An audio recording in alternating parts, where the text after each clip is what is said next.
Hello दोस्तों आप सबका आपके अपने चैनल में स्वागत है। आज हम बात करेंगे एक रहस्यमयी और सच्ची घटना की। दोस्तों, करीब 97 साल पहले की बात है। राजस्थान के अलवर इलाके में एक गडरिया भेड़ चराते हुए जंगल में चला गया। अचानक किसी ने उसे कहा कि यहाँ बकरियां चराना मना है। बातों बातों में पता चला कि वो इलाके का तहसीलदार था। दोनों में बात होने लगी। पता चला कि बहुत कोशिश के बाद भी तहसीलदार को बच्चे नहीं हो रहे हैं। गडरिये ने उनसे कहा कि आप दौसा के बालाजी हनुमान जी के मंदिर में जाकर बेटा मांग लो, मिल जाएगा। न जाने क्यों तहसीलदार ने उस गडरिये की बात मान ली। उन्होंने हनुमान जी से कहा कि अगर मेरा बेटा हो जाएगा तो मैं उसे यहीं इसी मंदिर में सेवा के लिए छोड़ जाऊंगा। इस बात का जिक्र उन्होंने अपनी पत्नी से भी नहीं किया। मन्नत मांगने के 1 साल के अंदर उन्हें बेटा नसीब हो गया, लेकिन बाप का प्यार अब आड़े आ गया। उन्होंने हनुमान जी से कहा कि मैं अपना वचन पूरा नहीं कर सकता, आपका ये ऋण मुझ पर रहेगा। वो बेटा बड़ा होने लगा, शिक्षा की उम्र तक आया तो पिताजी ने उसे हरिद्वार के एक बड़े विद्वान प्रभुदत्त ब्रह्मचारी जी के यहाँ पढ़ने भेज दिया। लड़के में अद्भुत क्षमता थी, उसे रामायण कंठस्थ थी। बिना पढ़े वो रामायण का पाठ करने लगा। उसकी ख्याति दूर दूर तक फैल गई और वो साधु सन्यासियों और बड़े बड़े उद्योगपतियों के घर रामायण का पाठ करने लगा। जवान होने पर उसकी शादी भी हो गई। एक दिन देश के बड़े उद्योगपति जुगल किशोर बिरला ने अखबार में विज्ञापन दिया कि दिल्ली के लक्ष्मी नारायण मंदिर यानी बिरला मंदिर में हनुमान जी का रामायण पाठ कर सुनानी है। उसके लिए उस व्यक्ति का टेस्ट खुद बिरला जी लेंगे। तय तारीख पर नारायण स्वामी अपनी पत्नी के साथ बिरला निवास पहुंच गए। बहुत से और लोग भी बिरला जी को रामायण पढ़कर सुना रहे थे।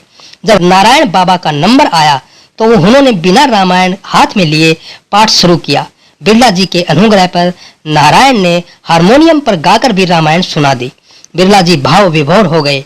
नौकरी पक्की हो गई। सस्ते जमाने में 350 रुपए की पगार रहने के लिए बिरला मंदिर में एक कमरा और इस्तेमाल के लिए एक कार भी नारायण बाबा को दे दी गई। जीवन बेहद सुकून और आराम का हो गया। रुपया, पैसा, शोहरत और देश के सबसे बड़े उद्योगपतियों से नजदीकिया। बिरला जी के एक गुरु थे, नीम करोली बाबा।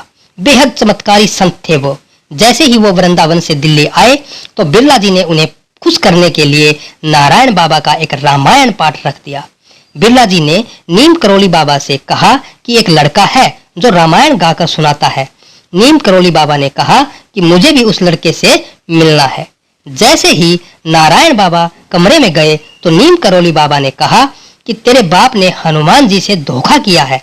नारायण बाबा अपने पिता के खिलाफ कुछ भी सुनने को तैयार नहीं थे, लेकिन तय हुआ कि अगर नीम करोली बाबा की बात सच्ची है तो वो उन्हें गुरु रूप में स्वीकार कर लेंगे। तभी के तभी नारायण बाबा अलवर रवाना हो गए और अपने पिता से कहा कि एक संत आपको हनुमान जी का ऋणी बता रहा है और आपको धोखेबाज भी बता रहा है। नारायण बाबा के पिता ने कहा कि वो संत हनुमान जी ही हो सकते हैं, क्योंकि ये बात सिर्फ उन्हें ही पता है। पिता की बात सुनकर नारायण बाबा वापस आए और नीम करोली बाबा को अपना गुरु स्वीकार कर लिया। नीम करोली बाबा ने आदेश दिया कि नारायण, तेरा जन्म हनुमान जी की सेवा के लिए हुआ है, इसीलिए छोड़ लाला की नौकरी। गुरु आदेश मिलते ही नारायण बाबा ने नौकरी छोड़ दी और दिल्ली के मेहरौली इलाके में एक जंगल में एक गुप्त मंदिर में आश्रय लिया। बिरला मंदिर से निकलकर सांप, भूतों और एक अनजाने जंगल में हनुमान जी की सेवा शुरू कर दी। नीम करोली बाबा ने आदेश दिया कि किसी से 1 रुपया भी नहीं लेना है और हर साल नवरात्रों में लोगों का भंडारा करवाना है।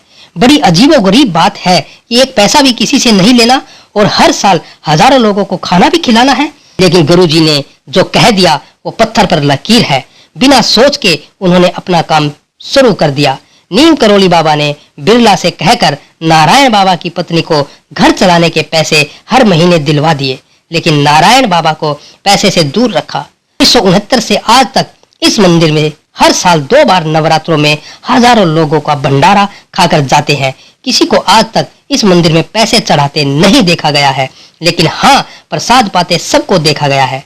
नारायण बाबा आज 96 साल के हो गए हैं, लेकिन गुरु सेवा में आज भी लगे हैं और चाहते हैं कि कम ही लोग उनसे मिलने आए। दिल्ली में घटने वाली ये एक रहस्यमयी और चमत्कारी घटना है। दोस्तों, आज की एक रहस्यमयी और चमत्कारी घटना आपको कैसी लगी?